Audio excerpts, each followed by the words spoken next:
David Campbell, congratulations. Together with your own father, Jimmy Barnes, you are the joint recipients of the Australian Father of the Year. How does that feel? Thanks, John. Appreciate it. But not just you.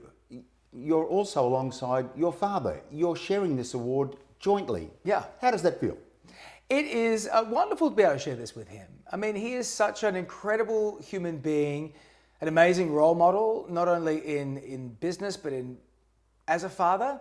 You're seeing someone who has come from really, really tough upbringing, in Glasgow, coming out here. It's all in his book. He's seen incredible domestic violence and abuse and really should not be where he is today. But the fact that he is a creature of evolution and change and is this dynamic force of nature, that he is constantly evolving, constantly changing. So that's the inspiration for me. And David, that's why you're sharing this award with your dad, because your stories are both very different.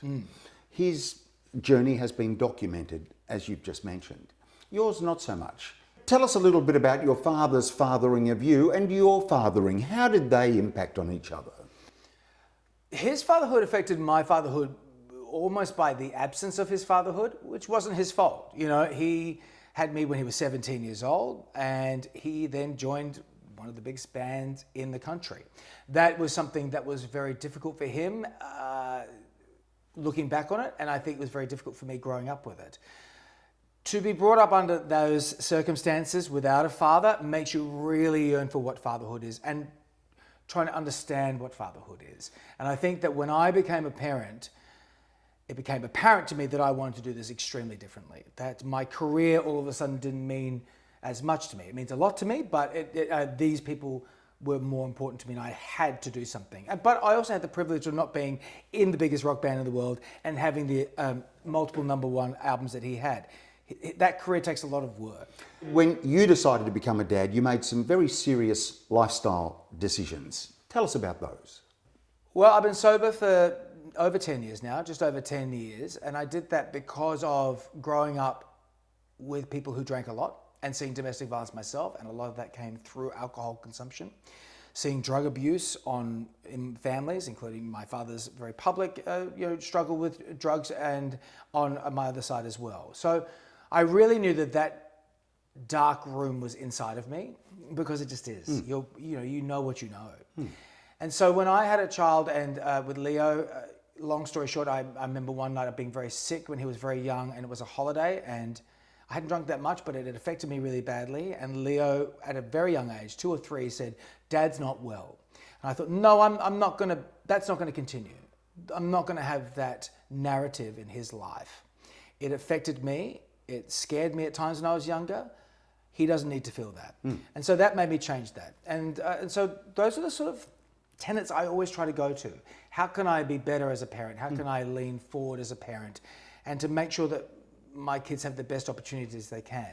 I'm kind of worried getting this award now, because my son's 14 and the twins are 9.5, as you know, and there's still time to really mess them up, John. I mean, this could be very preemptive, but you've just got to do your best. David, I know you well enough to know that you are a role model as a father, right? You've got nothing to worry about with your kids.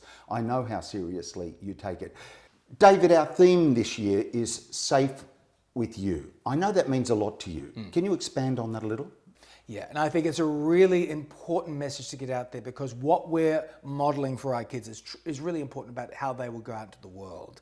I have a daughter and I have sons, and you have to really parent them very mindfully about what you present and what you show.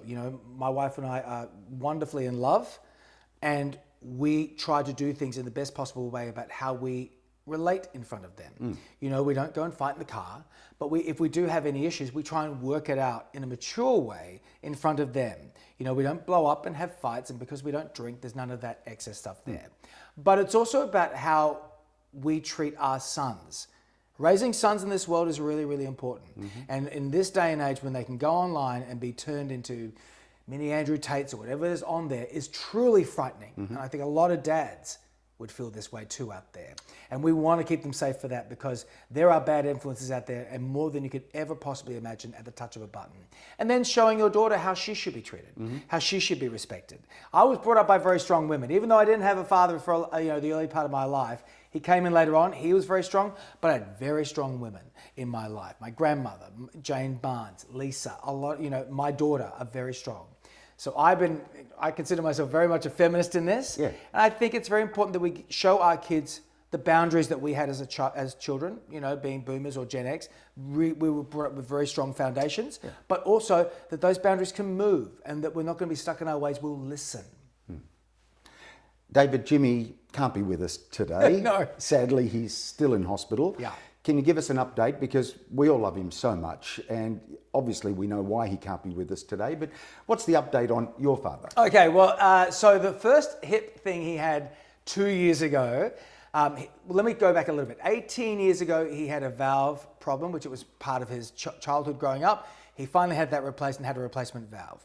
Now, when he had his hip replacement done 2 years ago, that all went fine, but there was an infection that they didn't know. He got a staph infection in his blood, and that was traveling around his body and he didn't know. So by the time we got to last year and he was doing the mushroom concert, he was basically nearly on death's door. And the doctor said he was hours away from death. So they were worried that this blood infection was going to go to the staph often goes to the new, the new muscle tissues that are in there, which was going to be his hip or his heart. It went to his heart, they found it, they stopped it, they fixed it, he was better. But they were worried that it was still in there somewhere. Turns out it was. Cut to this year, and the hip, which he thought he was a bit stiff, and because he's on a lot of antibiotics for the heart, I think it kept it at bay, and then it just started to flare up. So he had a great doctor, Dr. Rooney, who I saw just yesterday, who also worked on my wife's wrist when she fell over. Yep. He said he's very lucky, but also he's fighting fit. He's doing really, really well, but it's a temporary hip for now. They just cleaned it all out, make sure it's all really good to get back on track. It's not as serious as it was last year, but it's really, 3 in a row is a lot. It is. David, how does he feel sharing this award with you? Have you discussed it with him? Yeah. How does he feel about being joint Father of the Year? Look, he's a bit overwhelmed by it. When I first told him, he was like when you were with me. I was a bit quiet in the car going, okay, all right. I think he feels the same way. I think he takes being a parent very seriously. I think because of my background with him, he's raised my brothers and sisters incredibly. Through the tin lids, through the fact that they are just wonderful humans that not only work with him, work for him, sing with him, and love him. He has really nurtured that. And as a teenager, I was brought into that with Jane.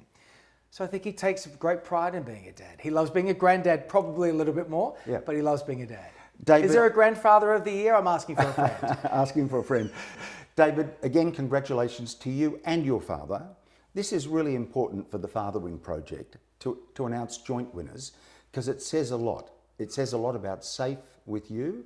It says a lot about role models, which you are, and you're also a friend. I'm very proud of you, David. Congratulations. You're just the best. I really respect you as a parent too, and you are just a wonderful man. I mean, honestly, you are just someone I look up to and always have. Thank you for that, and on behalf of my family, we're just deeply honoured, and I'm shocked to be here. Enjoy it. Thanks, mate.